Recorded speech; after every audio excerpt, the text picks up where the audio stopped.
Report सिर्फ CNBC आवाज पर। ये है टीवी 18 और आप देख रहे हैं CNBC आवाज। प्रॉपर्टी गुरु के प्रायोजक हैं the new Voltas all weather AC और homeshop18.com। Quality you can trust at prices you will love.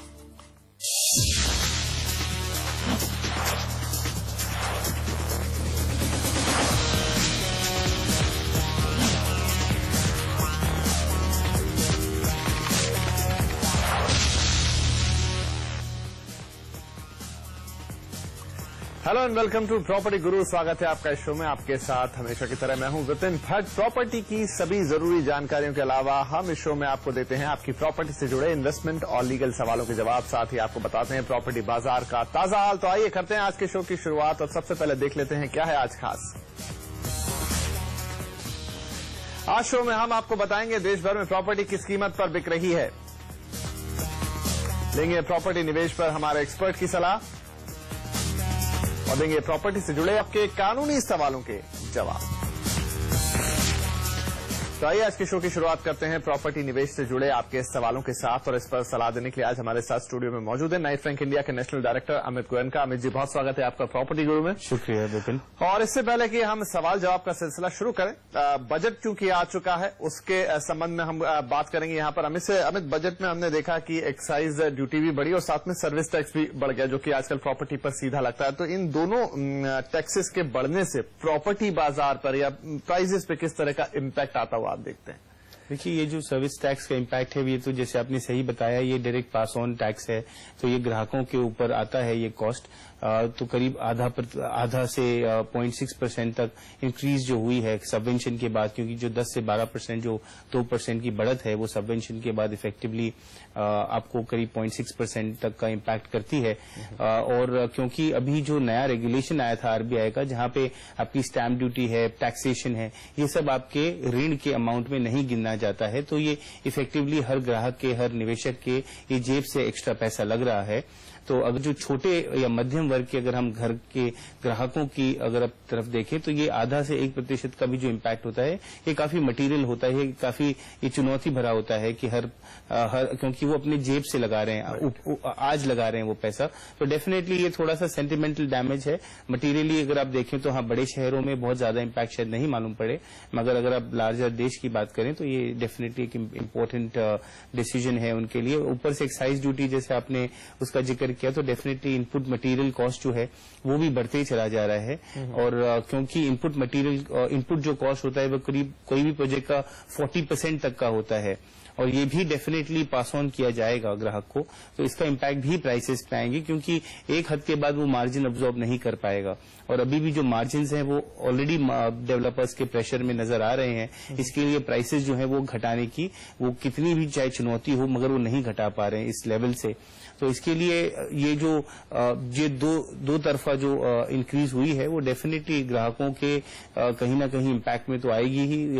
Prices अब हो सकता है अभी नहीं, मगर एक हो सकता है अगले 90 से 120 दिनों में इसका हमको इम्पैक्ट डायरेक्टली कंज्यूमर प्राइसेस पे नजर आए। चलिए, तो यहाँ पर जो बजट में अनाउंसमेंट हुए हैं उसका असर प्राइजेस पे देख सकता है। बिल्कुल तुरंत शायद ना हो, लेकिन जैसा अमित कर रहे हैं 2 से 3 महीनों में ये हमको नजर आएगा प्रॉपर्टी की कीमत में। बहरहाल शुरू करते हैं सवाल जवाब का सिलसिला। लेते हैं अपने पहले कॉलर को। परमीत ने हमें फोन किया है। परमीत, पूछिए अपना सवाल। हेलो, मैं सुमित बोल रहा हूँ मैसूर से जी। मेरा एक सवाल है कि Mysore as a investment destination compare to Bangalore कैसा है। और मेरा दूसरा सवाल है, मैसूर का अगर पर्सपेक्टिव अच्छा है तो कौन सा एरिया अच्छा रहेगा। मैं विजयनगर एरिया में रहता हूँ, तो वो एरिया कैसा है।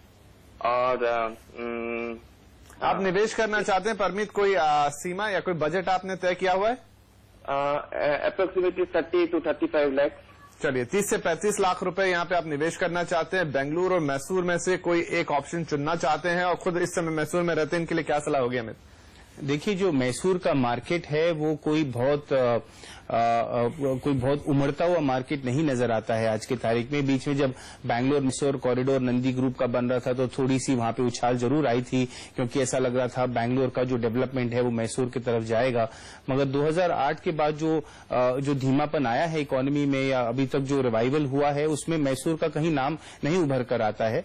मगर क्योंकि आप मैसूर के निवासी हैं और आप मैसूर में ही देखना चाहते हैं, आपने विजयनगर का जिक्र किया, तो वहां पे श्री तुलसी ग्रुप का करीब 2000 के अंदर का प्रोजेक्ट उपलब्ध है। अगर आप उसके, और क्योंकि आपका बजट थोड़ा ज्यादा है, तो आप जेपी नगर की तरफ भी देख सकते हैं मैसूर में, जो करीब 2500 का पड़ेगा। मगर जो अगर इनफिल लोकेशन है, जो थोड़ा और उमड़ता हुआ जो लोकेशन है मैसूर का, वो है सिद्धार्थ नगर, जहां पे करीब आपको 3500 रुपए पर स्क्वायर फुट का आपको स्टॉक मिलेगा। और कई सारे प्रोजेक्ट्स हैं सिद्धार्थ नगर में जिसकी तरफ आप रुख कर सकते हैं। मगर हमारी सलाह आपको, अगर आप निवेशक हैं तो फिर भी बैंगलोर की तरफ ही होगी। हो सकता है डेफिनेटली आपके लिए ट्रैवल बनता है और आपका उसको थोड़ा सा मॉनिटरिंग और इन्वेस्टमेंट की तरफ से थोड़ा सा आपको लोकेशनल डिसएडवांटेज होगा। मगर अगर आप निवेशक हैं, अगर आप उसमें आप अप्रिसिएशन चाह रहे हैं, तो बैंगलोर की तरफ ही आप देखें तो बेहतर रहेगा इस समय। चलिए परमीत, तो बहुत ही साफ सिंपल सी सलाह है यहाँ पे। अब फैसला आपको करना है कि आप मैसूर में लेना चाहते हैं या फिर बेंगलोर में प्रॉपर्टी लेना पसंद करेंगे। आगे बढ़ते हैं। डिम्पल कक्कड़ ने हमें फोन किया है। डिम्पल, अपना सवाल पूछिए। जी, मैं डिम्पल बोल रही हूँ। अब मुझे ये जानना है कि मैंने जयपुर अजमेर हाईवे पर महिंद्रा वर्ल्ड सिटी SEZ के पास 150 स्क्वायर यार्ड का एक प्लॉट खरीदा है। मुझे बेसिकली ये जानना है कि इस प्रॉपर्टी इन्वेस्टमेंट से मुझे कितना फायदा होगा। कोई समय सीमा आपने तय कर रखी है अपने इस इन्वेस्टमेंट की? कितने समय बाद आप इसे बेचना चाहेंगी? नहीं, अभी तक तो नहीं। यही मैं आपसे जानना चाहती हूँ। जरूर। क्या सलाह होगी हमें? डिम्पल जी, एक तो आपको बधाई, आपने निवेश किया है प्रॉपर्टी में, आपने जमीन खरीदी है। जमीन जो खरीदते हैं उनका हमेशा जो इन्वेस्टमेंट होराइजन या उनका जो नजरिया होता है वो हमेशा 8 से 10 साल तक का होना चाहिए एट द वेरी लीस्ट, और हो सकता है उससे लंबे अरसे तक रखें तो ज्यादा मुनाफा टिपिकली होता है जमीन की खरीदारी में। जहां तक NH8 जयपुर अजमेर की रोड की बात है, तो ये महिंद्रा वर्ल्ड सिटी का जो निर्माण है वो डेफिनेटली काफी भव्य और काफी महत्वपूर्ण निर्माण है जयपुर सिटी के लिए, जिसकी वजह से लार्ज इंडस्ट्रियल कॉर्पोरेशंस हैं, इंडस्ट्रियलाइजेशन है, एक जो इंडस्ट्रियल ग्रोथ है वो वहां पे एस्टैब्लिश हो रही है। बहुत सारे मल्टीनेशनल एजेंसीज का वहां पे निर्माण हो रहा है। मगर क्योंकि हमने देखा है कि एक जो जयपुर की बढ़त हुई थी 2006 से 2008 एंड तक, वो अब नहीं रही है, वो काफी हद तक धीमी हो गई है। और जो दिल्ली के तरफ के जो मार्केट्स हैं, चाहे वो नोएडा हो, गुड़गांव हो, भिवाड़ी हो, बाकी लोकेशंस हैं, वो बढ़ना शुरू हुए हैं। अभी तक जयपुर में उतनी बढ़त नहीं हमको नजर आई है।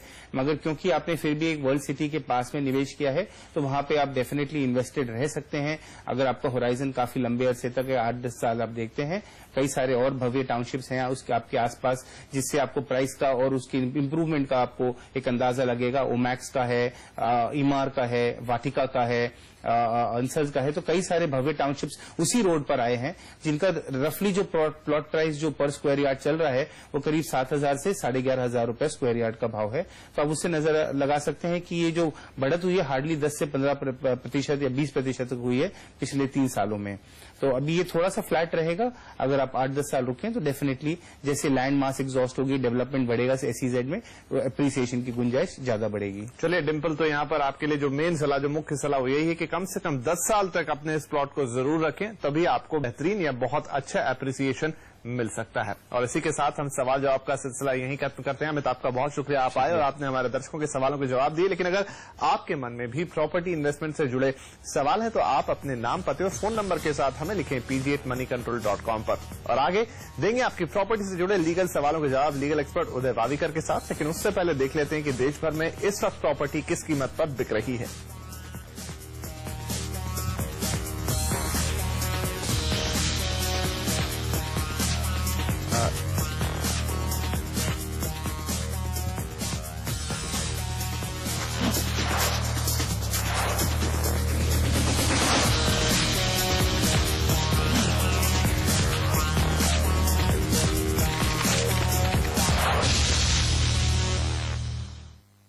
Bajaj Allianz cash rich insurance plan. Bajaj Allianz, जियो बेफिक्र। यहाँ सबकी जुबान पे ताला जो लगा है। रात्रि खाओ खुद जान जाओ। उत्तम क्वालिटी का कथा, सुपारी, इलायची, केसर और ट्रू परफ्यूम से बना है रात्रि पान मसाला। ऐसा क्यों है कि देश में रियल एस्टेट की कीमतें अंधाधुंध रफ्तार से बढ़ रही हैं, लेकिन इन कंपनियों के शेयर पिट रहे हैं? और इसकी मिसाल है देश की नंबर 1 रियल्टी कंपनी DLF। ऐसा क्यों है कि DLF में आपका निवेश घटकर 1/4 रह गया है? जानिए एक्सरे रिपोर्ट में। हम करेंगे जांच कि क्या है DLF की असली हालत, क्योंकि हम करते हैं आपके निवेश की हिफाजत। देखिए एक्सरे रिपोर्ट सिर्फ CNBC आवाज पर। CNBC आवाज पर कही गई हर बात का असर पड़ता है लाखों ट्रेडर्स और इन्वेस्टर्स पर। इसलिए मार्केट के सभी बड़े एक्सपर्ट्स अपनी बात कहने के लिए चुनते हैं सबसे असरदार और पावरफुल प्लेटफॉर्म। ये पहुंचाता है उनकी बात सबसे ज्यादा दर्शकों तक। बिजनेस न्यूज में सबसे बड़ा नाम CNBC आवाज, देश का नंबर 1 बिजनेस चैनल। पैसे कमाने से भी ज्यादा मुश्किल है ये समझना कि उसे मैनेज कैसे करें। म्यूचुअल फंड हो या फिर इंश्योरेंस, क्रेडिट कार्ड हो या फिर आपके पैसे को सेव, इन्वेस्ट से लेकर खर्च करने में हमारे एक्सपर्ट्स करेंगे आपकी मदद। म्यूचुअल फंड एक ऑप्शन है उन इन्वेस्टर्स के लिए जो मार्केट में इन्वेस्ट करना चाहते हैं। समय से पहले अगर आप लोन का भुगतान कर रहे हैं तो नॉर्मली एक प्रीपेमेंट चार्ज होता है। Your money presented by money manager at ICICIbank.com। अब खर्चे कंट्रोल करें आसानी से।